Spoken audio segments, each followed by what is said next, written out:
This morning on BRN, despite recent drops, mortgage rates are nearly flat from a year ago. And we're going to welcome back to the program financial journalist and real estate professional, Deidre Woollard. Deidre, always great to see you. Thanks for joining us in the program this morning. Thank you. Glad to be here. And another quick turnaround, so we really appreciate your flexibility. Deidre, let's talk about mortgage rates. And, by all accounts, they're somewhere around 6.5%. It's vary day to day. It's going to vary depending on what state you are. But what do you make of where we are right now with mortgage rates, excuse me? I would say we're definitely not where we hope to be. At the end of 2024, you started to have those predictions. Maybe we'd see 6%. Maybe we'd see even high 5%. It looks like we're not going to get there this year. I use the Freddie Mac PMMS as my sort of like default for checking on this historically. So we hit a low of close to 6% in October, up over 7% in January, came in at 6.87% last week. So it's unlikely we're going to get much lower. JP Morgan Housing Outlook published last week, and they're expecting maybe we'll see 6.7 or 6.5 by the end of the year. That's nothing like what we were expecting a couple of months ago. Yeah, it's I guess, disappointing for a lot of reasons. But what are the factors? I think a lot of people say, what are the factors that influence the mortgage rate that Jeff Snyder or Deidre Woollard may get? What influences that for the customer? Oh, but it's incredibly complicated, but some of it is basics, right? I mean, I know it's. So sorry, I wasn't trying to put you in a hole, but just some basic determinations of like what are some of the factors that go into it. That's all. right. So we always pay attention to the federal funds rate. They don't exactly correlate, but when we see the Fed cutting interest rates, we think, okay, that might be good news for us as well. That is looking like we were expecting maybe 2 cuts this year. It's looking more like 1 and maybe closer to September versus getting 1 in May or June, partly because inflation surprised us. The CPI number came in a little hotter than expected, and that was not good news. So, Powell he appeared before the Congress. He said, the policy now is less restrictive than it has been, but they're not in a hurry to do anything. So we're really looking at that. But one thing that might make mortgages change a little bit is, are we going to see the regulations ease a little bit? Are we going to see banks maybe lowering what they accept for a credit score? One thing we have to watch is what's happening with the CPFB, and that is suddenly becoming less of a force. Does that change how banks react? Way too soon to know, but it's a possibility. So the Consumer Financial Protection Board has oversight over certain, mortgage rates, credit card rates, I think, and some other elements. By that being slimmed down or eliminated, that could have impact on what we pay in mortgage rates. It could. It's too soon to know, but one of the reasons it was put in place was because of the lending standards that got a little out of control during the great financial crisis. So that's how we got that institution in the first place. So does that mean that maybe if it's not there, or if it's there but weaker, that banks feel like they have a little more leeway to lend? That could absolutely happen. And in terms of, you mentioned credit score. I mean, does the credit score that you have individually have an impact to the mortgage rate you receive?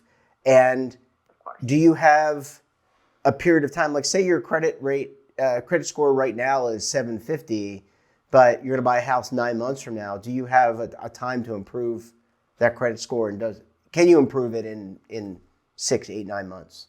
Oh yeah, there's a lot of services now that people can sign up for that help them do that. So there are ways to improve your credit score. Part of the lending standards is that the average credit score has gotten higher and higher in terms of what they accept. So it's always a good idea to have a high credit score. Maybe it matters less going forward, but it's really way too soon to know. And what about your income? I know you referenced 2008. I think you're being pretty generous that things got a little out of control. I think I'm using my words, not to paraphrase your words, but things did get really out of control in some opinions. But in terms of the income standards, I mean, should you still, borrow what you can afford, and how does that all factor into your mortgage rate? So obviously, if you borrow more, you're going to pay higher mortgage rate potentially. Right. So you're absolutely right. What happened during the great financial crisis was sometimes you didn't even have to have show income to get a loan. And so people would often, and people still do, believe that the number that they get that they're approved for is the number that they should go for. And I don't recommend that. Don't think of that as the number you have. Think of that as the very, very tippy top. You want to have room.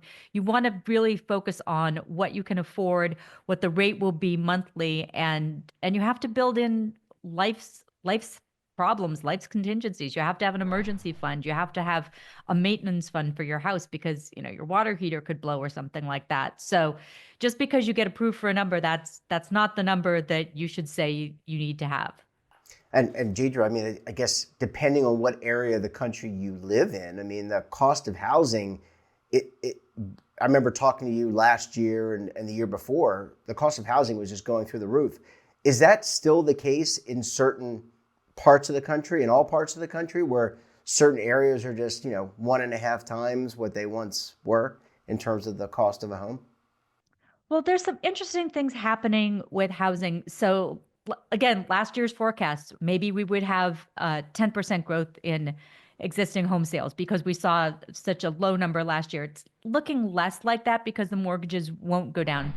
It's looking more between 3 and 5%. Housing prices probably still going to go up a little bit. Inventory still low, but it's not going to be the way it has been in the last few years. So that is some good news in this. Another thing that I saw, there was a report from the Wall Street Journal using CoreLogic data.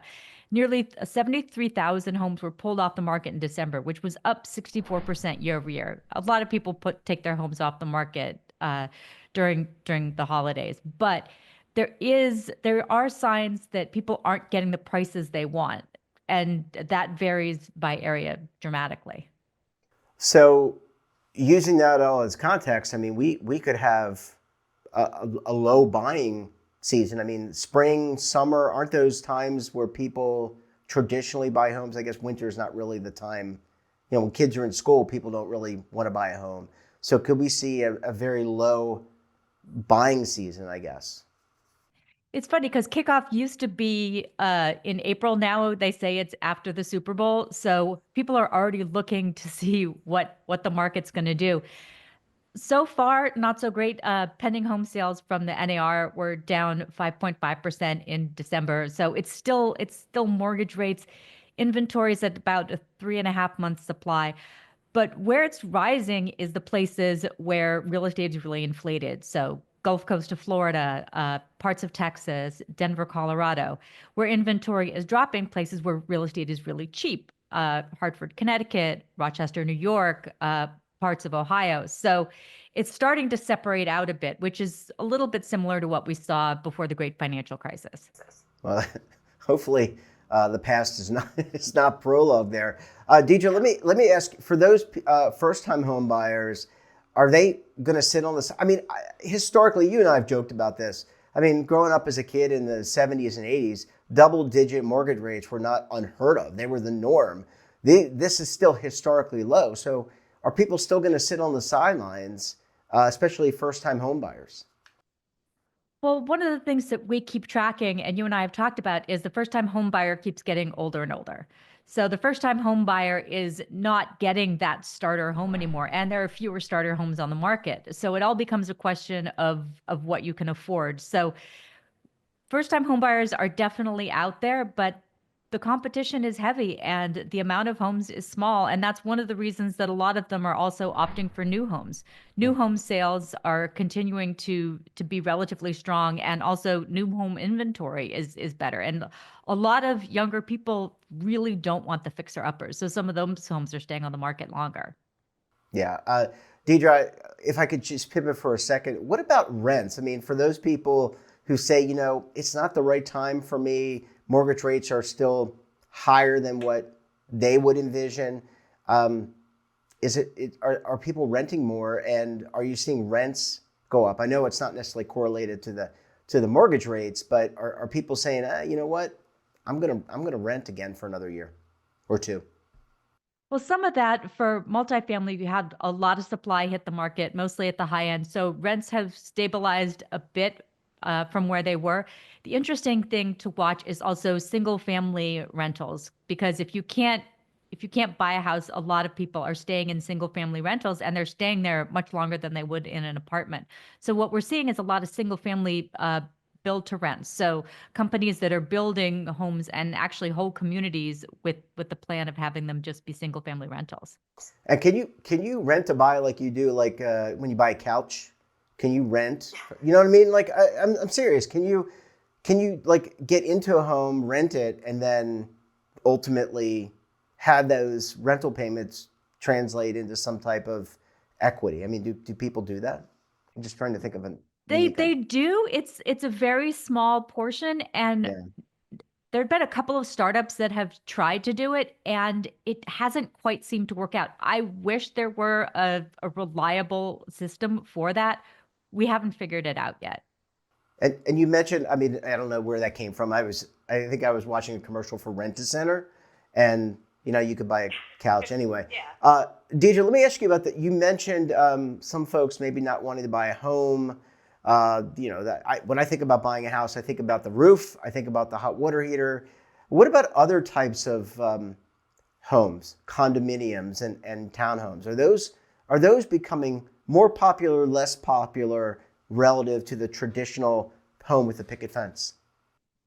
A lot of people don't like condos because they don't like dealing with an HOA. They don't like the condo fees, which are high. And there's also the looming threat of, you know, uh, if you're in a building and something goes wrong with the roof and you have to pay for a share of that. And so Mm. people are afraid of that because they don't have control over it. So if you're in a single family house and your roof goes, you can decide to patch, you can decide to delay that. It's within your call. If you're in a condo and a part of the roof goes, even if it's not over your house, you don't really have the same amount of control over what kind of expenses you might experience. And that's one of the reasons that people are afraid of being in condos.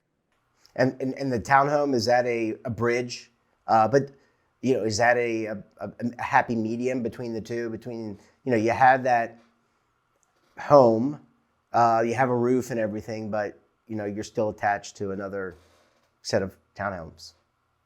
We're seeing a lot of the home builders look at doing townhomes a lot more lately, partly because of the cost of land. So you are seeing a lot of new home builds be townhomes. Yeah, it's just I think it's a hard decision for people to go through. I mean, if I had to make that decision today, I think you have to weigh a lot of different factors.